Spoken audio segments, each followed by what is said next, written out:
मुसलमानों के ठेकेदार तो बने हैं, लेकिन यूएपीए में सबसे ज़्यादा माइनॉरिटी में लोग पिसे जा रहे हैं। जज साहिबान भी कुछ नहीं कर सकते हैं क्योंकि उनके हाथ में बंधे हैं। कहते हैं मोदी है तो मुमकिन है, ज़रा आज करके दिखाइए, थोड़ा एक इंसानियत का सबूत दे दीजिए। उम्मीद रखूँगा कि यूएपीए में सरकार बहुत जल्द बदलाव लाएगी ताकि कम से कम वो सैकड़ों घराने जो बेगुनाह जेलों में बंद हैं, कम से कम वो भी अपने घरों का दीदार कर सके। उनकी सीताएं भी अपने रामों का इंतजार कर रहे हैं। उठकर दर्दमंदों के सुबह शाम बदलो भी, जिसमें तुम नहीं शामिल वो निज़ाम बदलो भी। सोच समझ कर ही इन कानूनों को डिलीट करने का फैसला सरकार ने किया होगा। मैं 140 करोड़ देशवासियों के नाम चंद लाइनें अर्ज करना चाहूँगा। 140 करोड़ इंसानों, जिंदगी से बेगानों, सिर्फ चंद लोगों ने हक तुम्हारा छीना है। बोलने पे पाबंदी, सोचने पे ताज़ीरें, पाँव में गुलामी की आज भी हैं जंजीरें। आज हर पे आखिर है बात चंद लोगों की, दिन है चंद लोगों का, रात चंद लोगों की। उठकर दर्दमंदों के सुबह शाम बदलो भी, जिसमें तुम नहीं शामिल वो निज़ाम बदलो भी। मैं आपसे ये गुजारिश करना चाहूँगा कि आर्टिकल 21 जहाँ फ्रीडम सबको देता है, वहाँ ये बात भी ज़रूरी है कि देश की सिक्योरिटी के साथ कोई कंप्रोमाइज़ न किया जाए। मैं तवज्जो दिलाना चाहूँगा यूएपीए की तरफ, उसमें अमेंडमेंट की ज़रूरत है।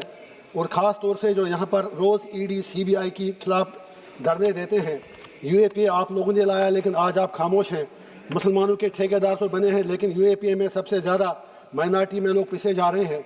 मेरी सरकार से इतनी गुजारिश है कि ख़ास तौर से 43D जो है, उसमें every innocent has to prove that he is not guilty. How can he prove himself that he is not guilty जब ट्रायल भी नहीं होगी, कुछ नहीं होगा।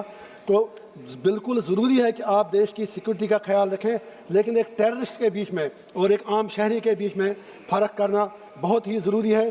जज साहिबान भी कुछ नहीं कर सकते हैं क्योंकि उनके हाथ भी बंधे हैं। सैकड़ों लोग बल्कि हज़ारों लोग जेलों में ख़ास तौर से यूएपीए में बंद हैं। मेरी गुजारिश इस हाउस से यह है कि सैकड़ों लोग जेलों में सड़ रहे हैं।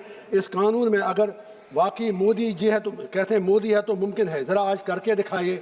हम कहेंगे कि आप सबका साथ, सबका विकास, कम से कम 43D सेक्शन हटा के थोड़ा एक इंसानियत का सबूत दे दीजिए। इसी तरह आप कहते हैं कि अब जम्मू कश्मीर से कन्याकुमारी तक एक संविधान है, एक कानून है, सब कुछ है, लेकिन पीएसए वहाँ पर फिर क्यों है?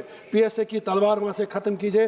That's absolutely extra constitutional. मैं आपसे आखिर पर फिर यही गुजारिश करूँगा कि मेहरबानी करके जहाँ ईडी सीबीआई के मुल्क बात होती है, यूएपीए पर हर हाल में एनडीए सरकार को, नीतीश कुमार जी हूँ, चंद्रबाबू नायडू जी हूँ, मेरी उनसे हाथ जोड़कर गुजारिश है कि आप भी बीजेपी के दोस्तों से कह दें कि हमारा एक तरफ हम यूनाइटेड नेशन में परमानेंट सीट की बात करते हैं, अच्छी बात है, लेकिन बस जस्ट 30 सेकंड्स, लेकिन उसके लिए ज़रूरी है कि जो हमारे कवानीन हूँ, ख़ास तौर से जो इंसानी हुकूक़ के मुतल्लिक़ जुड़े हूँ, वहाँ पर वो बैनुल-अक़वामी मेयार पर पूरे उतरें। उम्मीद रखूँगा कि यूएपीए में सरकार बहुत जल्द बदलाव लाएगी ताकि कम से कम वो सैकड़ों घराने जो बेगुनाह जेलों में बंद हैं, कम से कम वो भी अपने घरों का दीदार कर सकें। उनकी सीताएँ भी अपने रामों का इंतज़ार कर रहे हैं। राम जी तो वनवास के बाद घर आ गए, लेकिन उनकी सीताओं क्या जो 10-10, 15-15 साल से सिर्फ यूएपी की नंगी तलवार की वजह से जेलों में सड़ रहे हैं। आपका बहुत बहुत शुक्रिया।